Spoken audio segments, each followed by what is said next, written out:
The atomic bomb fleet rendezvous for A-Day. Aboard the flagship Mount McKinley, commander of Joint Army-Navy Task Force 1, Admiral William H. Blandy, plans final details. The decks of the 73 test ships anchored in Bikini Lagoon are scenes of feverish activity as scientists plot experimental programs designed to furnish data on radioactive rays, flash burns, and blast effects of the mighty atom bomb. Animals of many kinds are shipped aboard the target vessels to serve as proxies for human crews in man's endeavor to discover measures to counteract the deadly results of nuclear fission. A sheep loses his fleecy coat in the interests of science.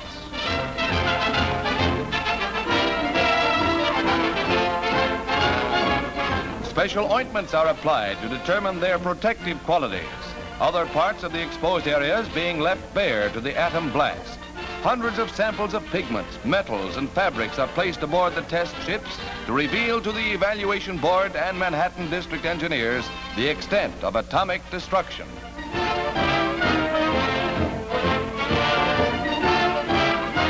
All types of materials undergo the smashing blow of the deadly plutonium weapon.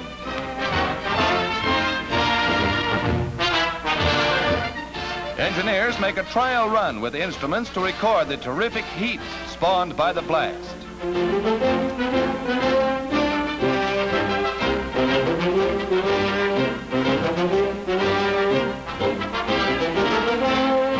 Thousands of specially designed scientific instruments are installed to record the historic explosion, and weather data is carefully compiled and eagerly studied for the coming of A-Day. Finally, Blandy says this is it. And on the eve of A-Day, Navy Secretary Forrestal tells correspondents from all nations assembled on the deck exactly what we are aiming for. I know that you'll be interested, as I will be, to see these tests tomorrow. And I know that you are aware that they are conducted in not only frivolous or casual fashion, but they do not constitute any gesture of war or aggression or threat. But the scientific byproducts that will come out of these tests, I hope, will be of value to the world. Thank you very much. Each hour nears, crews of the target vessels abandon ship with their gear. The men are checked and double-checked to make sure that no one remains aboard. Originally, there were 35,000 crew members on all the ships. It's the end of months of preparation on the atoll fleet.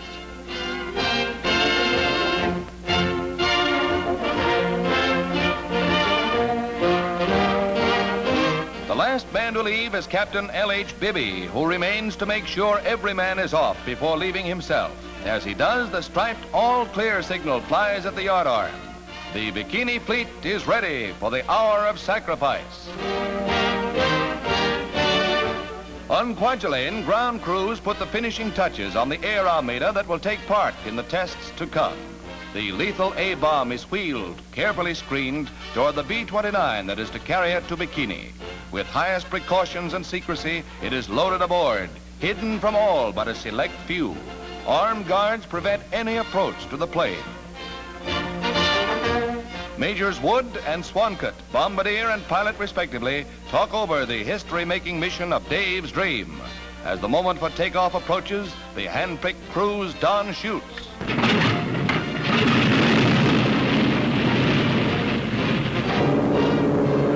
Operation Crossroads has begun.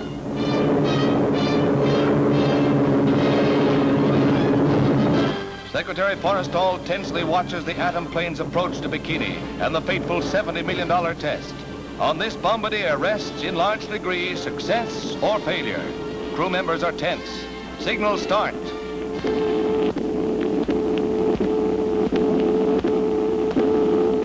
Every eye in the observation fleet is trained on Dave's dream.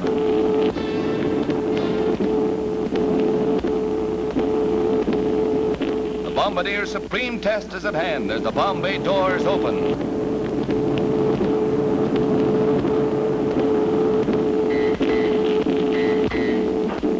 To protect their eyes against the flash which blotted out the morning sun, men are adequately prepared as HR approaches. Even with these goggles, they saw a stab of light as brilliant as lightning. while those without goggles turned their backs and shielded their eyes with their arms. The bomb is away.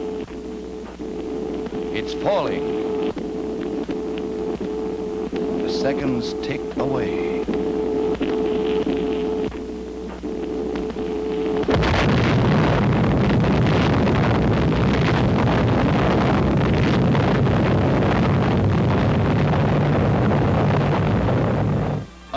Up, 7 miles into the sky, the awe-inspiring cloud billows and surges, blotting out the destruction below.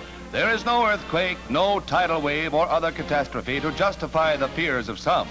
And while some observers felt that the Bikini bomb was less powerful than its predecessors, many feel that the lessons learned here today will mean a reshuffling of man's strategy of national defense.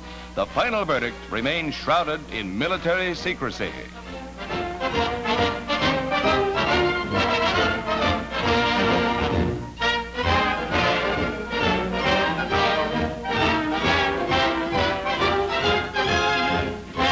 Whatever the verdict, Operation Crossroads is the motion picture spectacle of all time. And now the salvage fleet steams towards Bikini Lagoon, and every precaution is taken to safeguard men on board against dangerous radioactive forces. Of the 73-ship flotilla, 5 were sunk. The carrier Independence, closest to the blast center, was badly damaged. Many other target vessels were severely damaged, and from the destruction above decks, few men could have withstood the blast.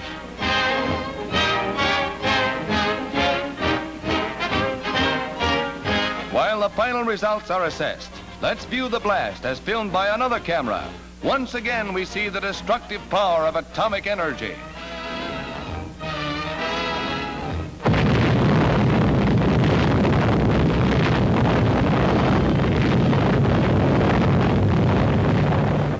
One world at the crossroads watches and ponders the lessons and the future of the atom bomb.